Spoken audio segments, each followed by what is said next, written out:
Le Clos de l'Olivier est un CREAVES qui veut dire Centre de revalidation pour espèces animales vivant en l'état sauvage. Nous sommes agréés par la région wallonne et notre but est de redonner une deuxième chance aux animaux de la faune sauvage qui viennent chez nous blessés, malades ou juvéniles. Ce centre existe depuis 1998 et quand nous avons ouvert ce centre, la première année on a eu 20 animaux et maintenant on est à 1100, 1200 par an. Ce sont tous les animaux de la faune sauvage, donc aussi bien mammifères, passereaux, oiseaux, rapaces, et même gibier comme chevreuil et faisan.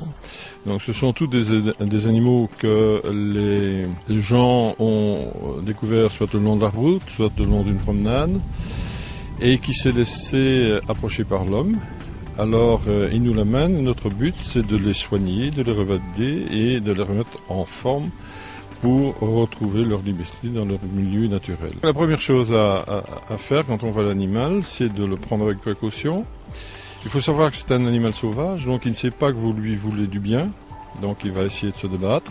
Le mettre dans une boîte, dans le noir, et l'amener le plus rapidement possible dans un centre de revalidation. Il ne faut pas essayer de le soigner soi-même.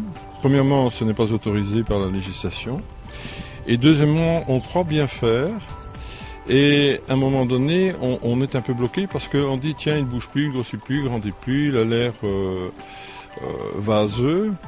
Si on a donné la mauvaise alimentation, vous déréglez complètement son système digestif et intestinal. Et quand vous nous l'amenez à ce moment-là, nous devons recréer le système digestif et recréer la flore intestinale. Nous avons ici au Clos de l'Olivier une équipe de 4 vétérinaires qui s'occupent de donner les soins, c'est-à-dire qu'ils établissent le diagnostic, ils initient le traitement à faire et mon épouse et moi, nous faisons le traitement sous le contrôle des vétérinaires. Quand ils sont aptes à retourner dans la nature, si ce sont des volatiles, donc des oiseaux, ils sont bagués par des ornithologues ou par des bagueurs de l'Institut des sciences naturelles en Belgique ou par des agents des eaux et forêts qui sont ornithologues et ils sont remis dans l'environnement dans lequel ils sont censés vivre. Comme nous sommes agréés par la région wallonne nous octroie un subside annuel suivant le nombre d'entrées et surtout suivant le nombre d'animaux relâchés et revalidés.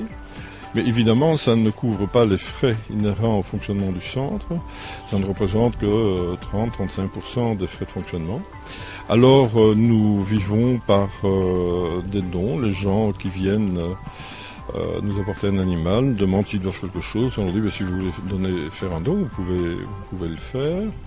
Mais ce n'est pas obligatoire. Mais c'est grandement accueilli, gentiment accueilli. Les bénévoles sont bien sûr les bienvenus. Alors, quelles sont les conditions pour être bénévole chez nous? Il faut avoir l'âge de 18 ans. Le travail du bénévole consiste surtout à l'entretien des installations et aussi au nourrissage de certains animaux. Il est un fait que les animaux dits sensibles, ça c'est le vétérinaire ou nous qui nous en chargeons.